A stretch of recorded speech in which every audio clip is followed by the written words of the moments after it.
Hi, I'm Daniel Lawrence. I'm Nicola. And I play Jamie Wellerstein. And I play Cathy Hiatt / Wellerstein in the last 5 years. The story follows a 5-year relationship, except we get two different perspectives. Jamie's storyline being linear. But by my character Cathy, it's told from the end of the story and works its way back through to the beginning. So my job is the most difficult, much more difficult than Daniel's job as Jamie.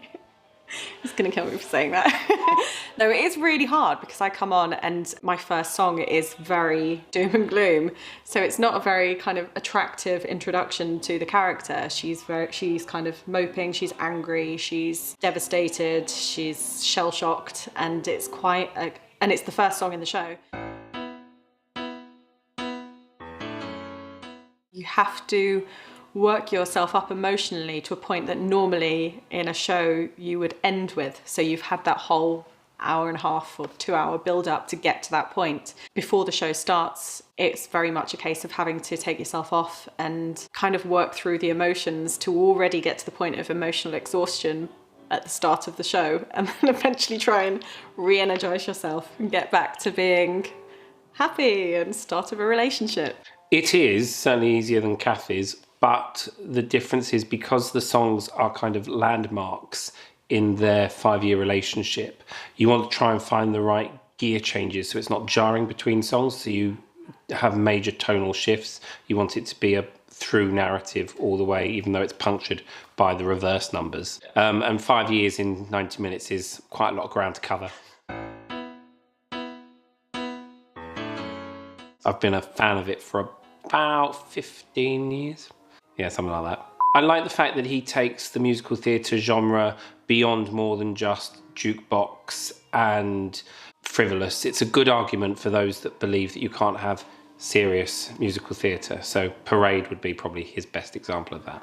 Jason Robert Brown's work is so brilliant for any performer out there, because the songs are difficult but they're so emotionally on point. Everybody can relate to his music. Even if it's a character that is a million miles actually from who you are, the way that he writes his songs and the way that they explain and describe their emotions is going to be appealing to anybody out there, especially in the last 5 years. I performed Parade as well, maybe 3 years ago-ish now, with Daniel, who played my husband. For all intents and purposes, she is the wife. We've done a Jason Robert Brown show before.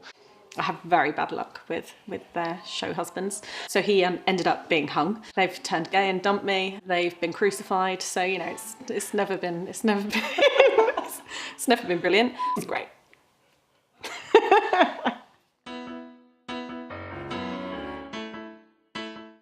By trying to find different facets in him that are similar to me but quite different. So I quite like the challenge of his outlook and his kind of behaviour, and yet finding personal moments within relationships I've had and how they translate and they become universal. So finding those universality moments enables also then the audience to chip in, so they start thinking about their own, and that's where the emotional core of the story is. As I say, it's a musical that's really relatable, and I think everybody has been through something like this, myself included. So I think that I'm able to draw upon my own personal experiences and use those and use that kind of, I guess, emotional memory bank and put a little bit of me into the character. It's an absolute labour. Awful. Hell. He's terrible. He's such a diva. She's so hard to work with. The tense is really nice, but he's not. I've done it twice now. I don't know why I've said I'd do it again. No, it's lovely. I love Daniel, and he's a lovely guy and very talented, and I'm really, really, really pleased to be doing this show with him. There's no one else I could do JRP with, really. So it's a show that follows a 5-year relationship, except the story, you hear his version forwards and you hear her version backwards. We start with her being left and you see the truth at the end. And that's what makes it so bittersweet, because as she gets happier, you realise it ain't going to go well. It is a show that, rather than it being a big, the French Revolution or like a ghost in an opera house or whatever these, there's these big massive event shows are, this is a show about everyday life that everybody out there can relate to, and everybody should come into that show with an open mind as to what musicals have to be about and leave feeling like they've really been brought into the story and touched by it and kind of had moments of nodding and going, yeah, mm-hmm, mm-hmm.